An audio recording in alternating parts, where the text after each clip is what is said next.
హైదరాబాద్ బంజారా భవన్ లో grand final eye vision youth parliament కార్యక్రమాన్ని నిర్వహించారు. కార్యక్రమానికి ముఖ్య అతిథిగా గవర్నర్ జిష్ణుదేవ్ వర్మ హాజరయ్యారు. ఈ కార్యక్రమంలో హైదరాబాద్ ఇన్ఛార్జ్ మంత్రి పొన్నం ప్రభాకర్, జిల్లా collector Dasari Harichandana, DEO Rohini, I vision group ప్రతినిధి అంజలి పాల్గొన్నారు.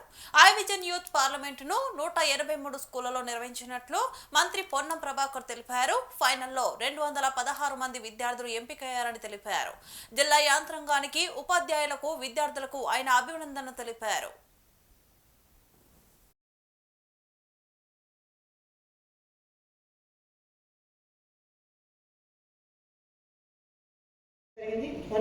స్కూల్స్ నుంచి స్టూడెంట్స్ వచ్చి పార్టిసిపేట్ చేయడం జరిగింది.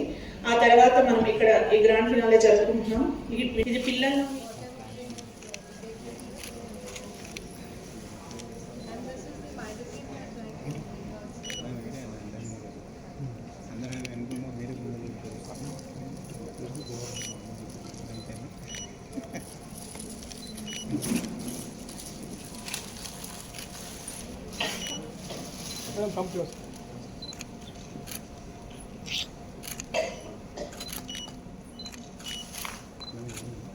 directed to pull up more efforts to build more.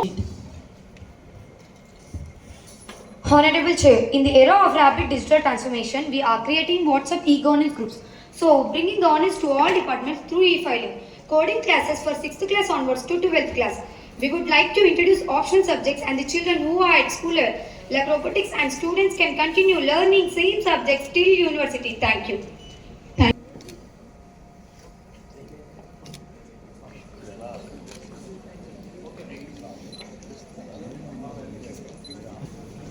Thank you, His Excellency the Governor of Telangana, Sri Jishnudev Varma Garu, Honorable Ministers and the other dignitaries.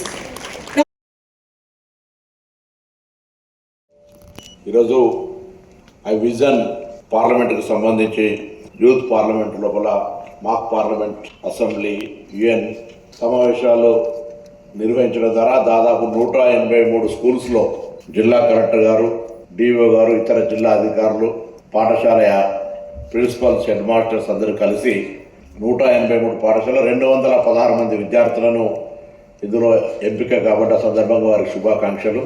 సమయం మాక్ assembly, माक parliament democracy के लिए एक बड़ा सीखने का चीज़ है सर, क्योंकि सब लोग क्या चाहते हैं कि जब बच्चे हैं तो उसके लिए उसको आजकल असेंबली पार्लियामेंट के ऊपर कोई दिलचस्पी नहीं दिखाते, मगर ऐसे बातों पे अगर इन्वॉल्व हो गए ये लोग, आने वाले दिन में इनके लिए भी थोड़ा अच्छा बढ़ेगा और डेमोक्रेसी आगे अच्छा रहने के लिए ये इंटरवेंशन बहुत बड़ा होगा. स्टेट में पहली डिस्ट्रिक्ट है. నేను మీ అందరికీ కూడా జిల్లా యంత్రాంగానికి, కలెక్టర్ గారికి, పార్టిసిపెంట్స్, స్కూల్స్ అందరికీ కూడా అభినందిస్తా ఉన్నా.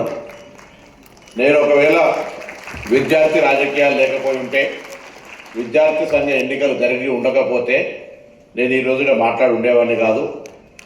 ఫస్ట్ జనరేషన్కి సంబంధించి మేము చదువుకునే సందర్భంలో కాలేజీకి విద్యార్థి సంఘ ఎన్నికలు ఉండడం వల్ల విద్యార్థి సంఘ ఎన్నికల్లో పోటీ చేసి గెలుపొంది విద్యార్థి రాజకీయాల నుంచి దాదాపు 30 సంవత్సరాల శ్రమ తర్వాత ఈరోజు ఇక్కడ మాట్లాడుతున్నాం. కాబట్టి విద్యార్థులు తప్పకుండా రాజకీయాల్లో రావాలి.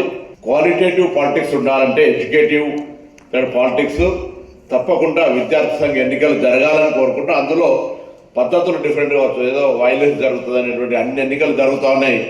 విద్యార్థి సంఘ ఎన్నికలు 1988లో రద్దయినాయి.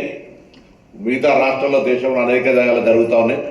దానివల్ల మనం ఫస్ట్ క్లాస్ పాస్ అయిన వాళ్ళకే కాంటెస్ట్కి ఎలిజిబిలిటీ ఇస్తామా, నిబంధనలు ఏం పెట్టుకున్నా ఈరోజు పిల్లల యొక్క ప్రావీణ్యత, చట్టసభల గురించి అవగాహన, చట్టసభల్లో చర్చ జరుగుతున్న విధానం, రాబోయే భవిష్యత్తులో దేశము కానీ రాష్ట్రము కానీ ప్రజా సమస్యలు ఏ విధంగా అవగాహన చేసుకొని పరిష్కారం చేయాలి అనేటువంటి ఒక ఆలోచన, మంచి నిర్మాణాత్మకమైనటువంటి రాజకీయ నాయకత్వం, విద్యావంతులైనటువంటి వాళ్ళు రాజకీయాల్లోకి రావడం వల్ల తప్పకుండా భవిష్యత్తు భారతదేశం అనేటువంటిది ఇంకా ఉన్నతంగా ఎదగడానికి అవకాశం ఉంటుంది అనేటువంటి అభిలషించే వ్యక్తిగా